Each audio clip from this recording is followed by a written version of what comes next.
guys, I'm here today to chat about a list that I've recently made. So we all love a list video, or at least I do, and I particularly love this time of year because people upload lots of bookish lists. So I recently saw Simon over at Savage Reads upload a video like this where he spoke about the authors that he'd like to read in 2020. I'm going to link that video up here, I highly recommend it, and Simon and I actually have some crossover, so I'm going to have to get in touch with him about buddy reading some of these, maybe.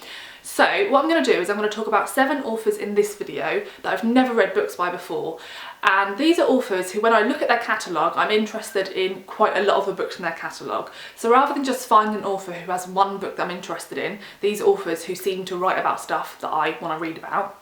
And then I'm also going to upload a video over on my Patreon, which should have been uploaded a few days ago, about the authors that I've read books from before that I'd like to read lots more of their books. So I have been fairly rubbish with my Patreon for the last year, and I'm a bit sporadic, and I'm really trying this year to get back into it, to consistently upload. I think I do 4 videos a month, depending on what tier you're in, but this video will be available for my $1 tier, so if you do feel like supporting me, it's such a help. It really helps me to have more time for the channel and hopefully to buy better equipment as I go. I'd really like to get a microphone. So yeah, if you feel like watching that video, you can go over and support me on there, and I'd be ever so grateful. But for now, I'm going to talk about the list of authors that I've never read books by before. So firstly, and it feels odd to put this author on this list, many years ago, I'm sure we all heard about A Girl with a Pearl Earring by Tracy Chevalier, and I feel like it was absolutely everywhere. It was one of those books that was just sold for like £3 in supermarkets in the UK. I think I even had a copy at one point, maybe my mum read it, I don't really remember.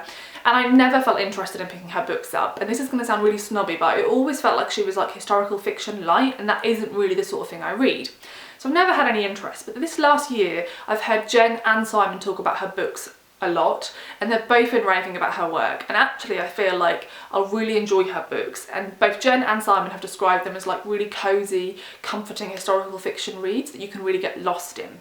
So funnily enough, one of the ones I'm interested in is A Girl with a Pearl Earring, because as I said, never been interested in it before. I've heard Simon describe it and he keeps saying how sexy it is, which has got me very intrigued.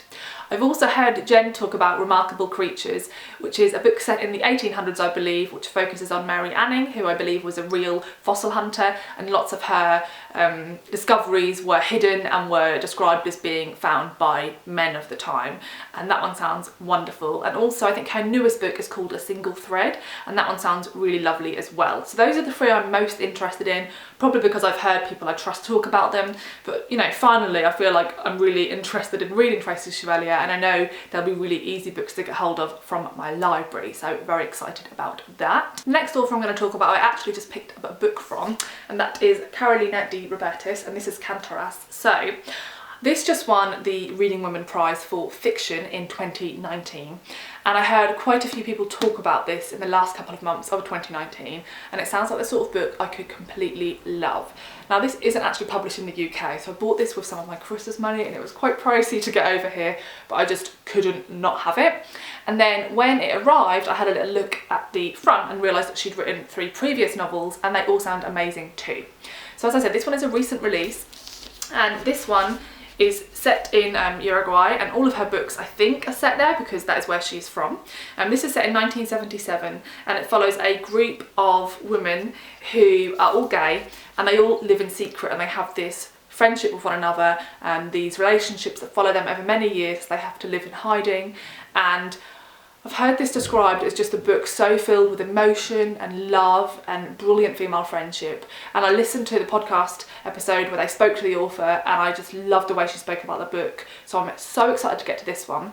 And then I had a look at her bibliography and also really like the standoff. So she has a couple of books. I think probably the most well-known one is The Gods of Tango, but the one I'm really interested in is Perla, because I think that one sounds amazing too. So I'm going to read this. I'm hoping to absolutely adore it and then look into her other books. So there's that one. The next author I want to talk about I've meant to get to for absolute years, and I have no excuse, and that is Richard Wagamese. So his most famous book I think is probably Indian Horse, and that is one of the ones I definitely want to read this year. So I think it's set in 1960s Canada, and it is about a character who's hit rock bottom. He's been sent to a centre to try and get over his alcohol dependency, and he is looking back on his childhood, the racism he's endured, the horrible memories he has of being sent to residential school. and he tries to find salvation through ice hockey, and it's about how he moves through that, what he finds in the sport and the racism he continues to endure, and I've heard that it is absolutely phenomenal. And then a newer book by this author is Medicine Walk, and this is about I think a youngish man who is called to his father, who is in an alcoholic centre, and he doesn't really have much of a relationship with his father, but his father says that he wants to be taken up into the mountains to, like, you know, make this final journey, and it is about that journey they make together. I love books that are set mainly in the wilderness, that are really disconnected from people and instead connected to nature, so I'm hoping to really love that one too. And like so many more of his books sound amazing, and he's just an author that I really should have read, and not only his fiction, but he's got loads of non-fiction books that I'm really interested in reading too. The next author I want to talk about only has 2 books out, but I think both of them sound phenomenal, and that's Nicole Dennis-Benn.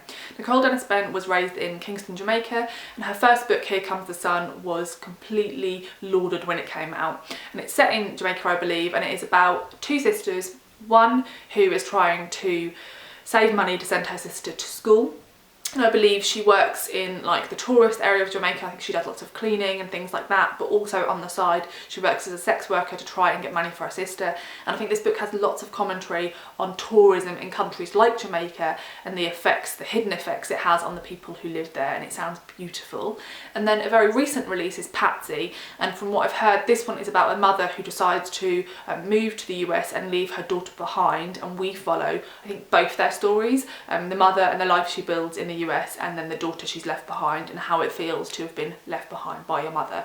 So both of these novels sound like they've got really fascinating, complex relationships going on with lots of commentary on immigration and race relationships, and I find commentary on tourism to do with race relationships really interesting, so I'm particularly interested in Here Comes the Sun. The next author I want to talk about is Sofie Laguna. I actually have one of her books, and that is The Choke.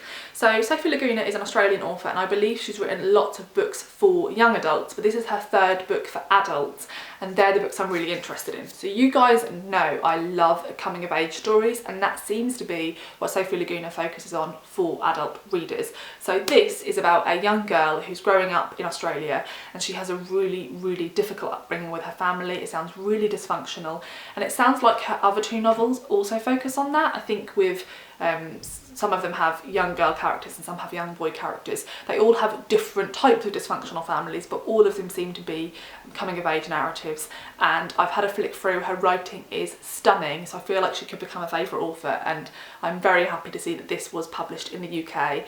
I'm hoping that it means that maybe some of her other books will be too, so there is that one. The next author is another author I just don't know why I haven't read, and that is Deborah Levy. I love the sound of both her fiction and her non-fiction.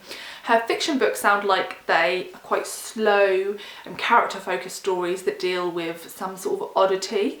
A couple of her books sound like they're set in quite hot locations, which is something I don't tend to read, but I am intrigued by the sound of her books. I love the fact that when people review them, they don't really give a lot away, which makes me think that there's some really interesting stuff to dissect going on. And I also am fascinated by the sound of her memoirs. I think they sound really interesting. I think she talks about a lot to do with feminism and class, so I really want to give her fiction and her non-fiction a go in 2020. The last author I want to talk about is Nayomi Munaweera, and I've only recently heard about this author because I just finished reading an essay collection called What My Mother and I Don't Talk About. So this is a little bit of a cheat because I have read like a 20-page essay by this author.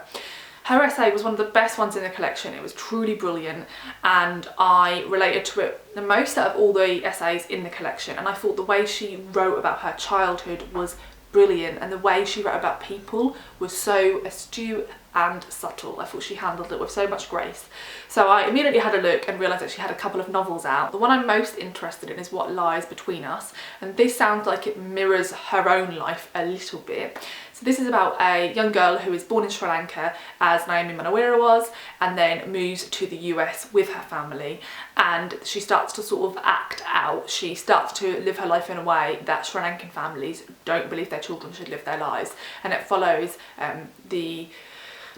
this disruption this creates in their family and follows this daughter on from there. So I'm really fascinated by that book. And her other book, Island of a Thousand Mirrors, follows 2 women growing up in Sri Lanka throughout the Sri Lankan Civil War. I think this follows quite a long period of time, and they're on opposing sides of the Civil War, but through several people, their stories become connected, and it's about how they both experienced the Civil War differently. I know nothing about Sri Lanka's history, so I'm hoping to learn some stuff from this book, and as I said, I think her writing is brilliant, so a bit of a cheat to put it on this list, but I just really want to read loads more from her. So those are all the authors I want to read from for the first time in 2020. Please let me know if you've read any books by these authors, and if so, what you thought of them and which ones would you recommend I try first. And also let me know if you have any authors that you'd like to get to for the first time in 2020. I always find these sort of lists fascinating, and people's reasons for why they want to read certain books by certain authors